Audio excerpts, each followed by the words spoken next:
Hey, what's up? This is Couch Potato Mike back in the Couch Potato Kitchen. Kitchen? In the kitchen. I'm in the kitchen. I've invented a new room in my house. Yay! The Couch Potato Kitchen. And I'm here to bring you a treat from the Far East. Or a little bit west of, I'm bringing East meets West. East meets West. Yes, in a very low-carb way.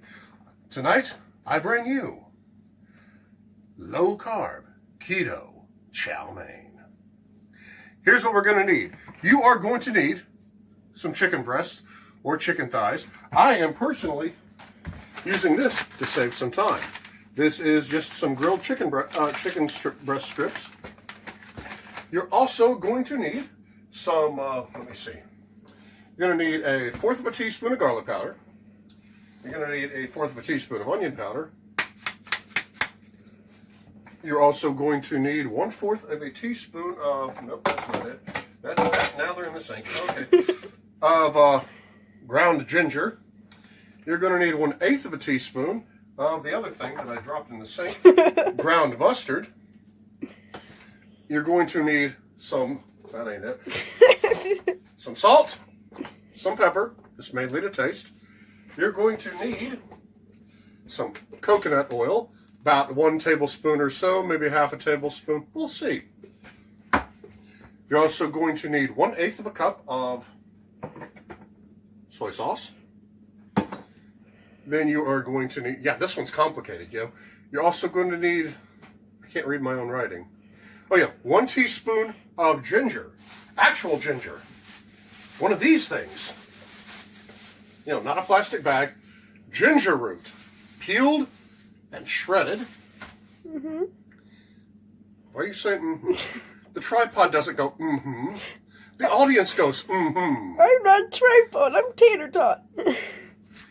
See, this is why I use tripod for the filming. The tripod's on the toilet right now. So I'm having to use tater tot as my standby tripod. And yes, all of Tripod's friends now know he was on the toilet while I was shooting this.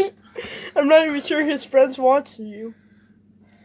Well, they're supposed to, and they're supposed to hit the subscribe button and the bell icon and give me a thumbs up. And you do that too, folks. Are you still on me? Mm-hmm. Okay. Not pointing it at my belly, are you? Miss Potato asked if we have milk. No, we do not. Luckily, I don't need it for this recipe. This is the behind-the-scenes stuff that most people would edit out, but I'm not most people. Now, we're also going to need 1/4 of a cup of minced onion. I use the dry stuff. It rehydrates, don't worry about it. Then we're going to need 2 stalks of celery, chopped up really nicely. 1.5, 2 stalks, actually.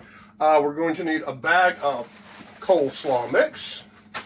One of these. And the piece de resistance, a half. 1/2 of a large spaghetti squash. Don't worry, I will use the other half on an upcoming video. Let's get started. First thing we're going to do is cook our spaghetti squash. I'm only using 1/2 of a spaghetti squash. Now they're kind of hard to cut. I used a bread knife to cut mine, and once you get it cut, you need to scoop out the middle because it's full of seeds and stuff, just kind of like a yellow pumpkin. Now, the most common way to cook a spaghetti squash to get it ready is to bake it in the oven, but that takes forever, and I don't have forever. So here's your couch potato tip. You want to do this quick? Do it in the microwave. Basically, get a bowl or a large glass baking dish and fill it with about 1 inch of water or so. Now I'm using tap water because my family is chlorine deficient. We need all the chlorine we can get. So fill this with about 1 inch of water or thereabouts. Take your spaghetti squash, put it open side down right in the bowl of water and peel off the barcode. Then put this in the microwave. You don't have to show them the inside of the microwave. They must know. And cook it for about 5 minutes at a time until it's tender. Don't want to overcook it.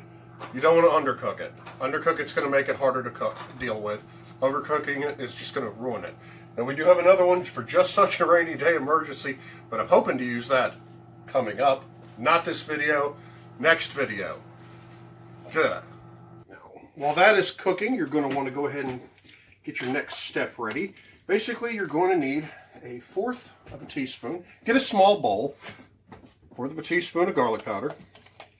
Then you're going to need a 1/4 of a teaspoon of onion powder. Break up any lumps. Don't show them my lumps. Then you're going to need a 1/4 of a teaspoon of ground ginger. And about 1/8 of a teaspoon. A little bit more. Mustard powder. Now it is time to get our chicken going. Now, like I said, I'm using the bagged stuff. And now one of the most keto-friendly oils is coconut oil. So we're going to heat some of this in a skillet. And as you can watch there, it liquefies really flippin' quick here. But until it liquefies, it's pretty flippin' hard. It comes out flaky though. So we're just going to do that. Get that oil going there. Yeah, no, I normally use my olive oil. This recipe, I am using some coconut oil. This coconut oil has good omega-3 fatty acids in it, which are the cornerstone of any good keto diet. So we're just gonna get that on there and put our chicken right in there.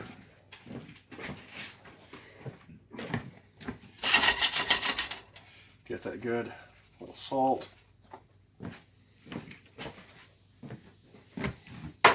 That looks like a lot of stuff. A little pepper.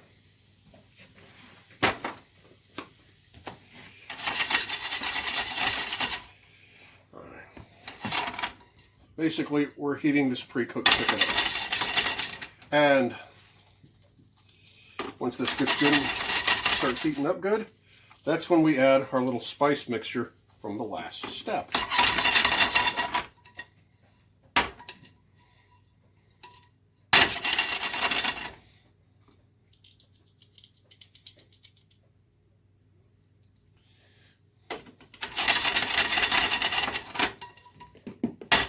We didn't need all of it anyway.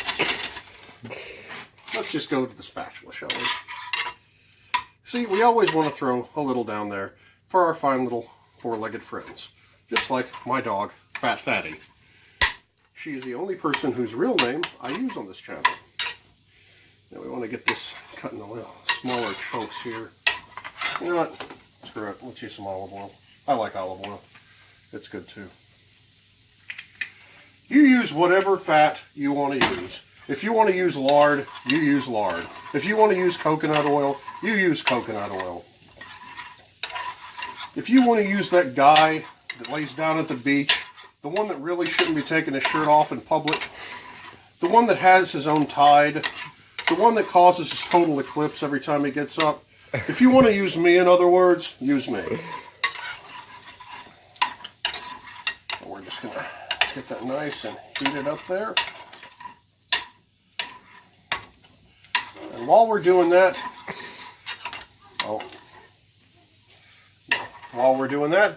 let's check on the spaghetti squash. Now, our spaghetti squash, after 10 minutes in the microwave, is completely and utterly cooked. Now, basically, at that point, you just empty out the water, turn it over, and then start scraping out this weird miracle of nature with a fork. Look at this. God's own spaghetti noodles. Already cooked and steaming and piping hot and burning my frickin' fingers. But just scrape it out with a fork and just look at that. Look at it. It even looks like spaghetti.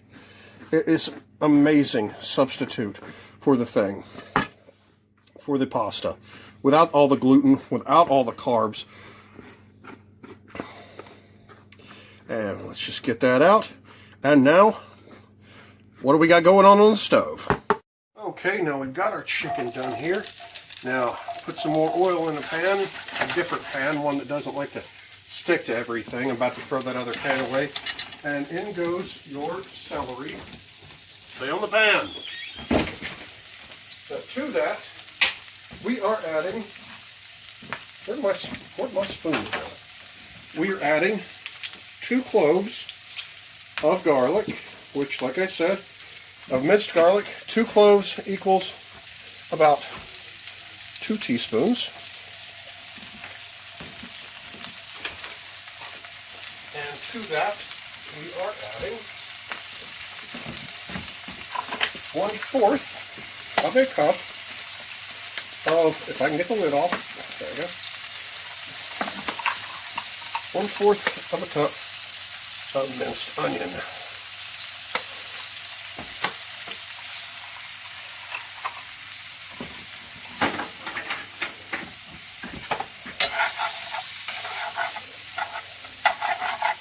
Now for this, I do like using the dehydrated minced onion as opposed to cutting up an onion, because it's good to get the little really small pieces and it soaks up the oil really good. Now we are going to want to get that back in the pan. We are going to want to cook this until the celery is tender. That takes a few minutes, and I'm not going to make you watch all of that. So we will be back. I went ahead and peeled and ground my fresh ginger root. To that, I'm going to add about 1/8 to 1/4 of a teaspoon of white pepper. And yes, for once I actually have real white pepper. And to that, we are going to add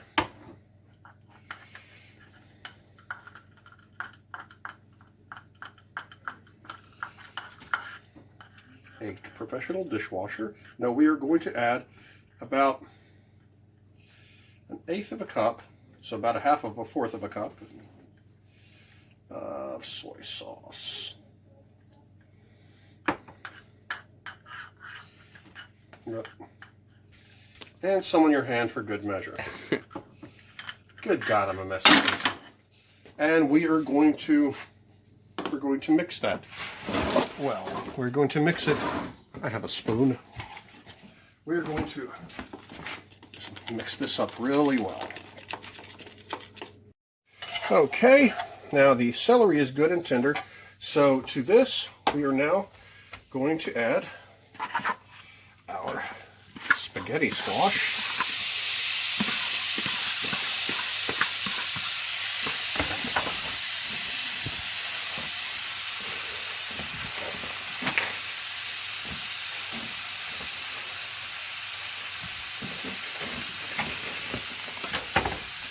Get that going in there really well.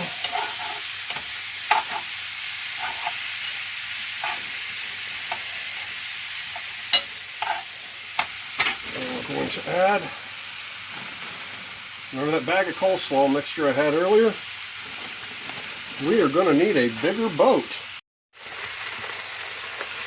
Yeah, movie magic. Like I said, we needed a bigger boat. So, to the vegetables, we have added the spaghetti squash. We have added the bag of coleslaw mixture, which has, you know, your cabbage and your red onions and your carrots in it. And we are also going to add that little soy sauce mixture that we whipped in there together.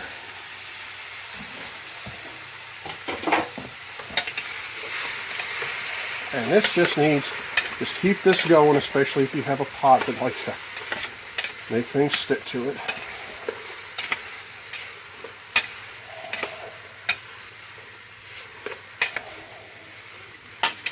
You want to keep going with this for a few minutes until the cabbage wilts. Okay, we now have this lovely plate all plated up, and I'm ready to serve it to the lovely Mrs. Potato Head. Right this way. And my lady, I present you with 1 plate of low-carb, keto, chicken, chow mein. What? You tricked me. Bon I couldn't appetit. find the other chopstick. Wait. Are you kidding me? What? What? It's really, really, really fucking good. What? Why don't you tell the lovely people out there in YouTube land what you think of it? This is really good. I was expecting spaghetti squash. Well, there is spaghetti squash in there. No, I mean like spaghetti. Oh my god, y'all. You will eat with one chopstick and be grateful. It just that won't work. Mmm. It's really good. How does it compare to like chow mein or lo mein that you would get at the Chinese place? It's decent, for real. Decent is the best I can hope for, ladies and gentlemen. Well, it's been a while since I've had lo mein or chow mein at the thing, but it reminds me of, is it an egg wrap? What is those? Egg roll. Egg rolls. It's like a deconstructed egg roll, which is really good. But it definitely has that Chinese flavor palette and everything. Oh yeah, no, you got that spot on. No, I asked Tripod to actually smell it earlier, and he said it smelled like China. He didn't say it smelled like Ming Court. He said it smelled like China. It's Chinese food, y'all. This is the bomb. So there you go. Nothing, absolutely nothing is impossible in the keto diet. I just served her Chinese food. And you can have it too. Just follow these instructions that I just laid out before you. And soon you will be chowing down on your chowing mein. Chow mein. Chow. Whatever. So for the Couch Potato Mike YouTube channel, this is Couch Potato Mike saying life is an experiment. Your results may vary. Just make sure you have 2 chopsticks.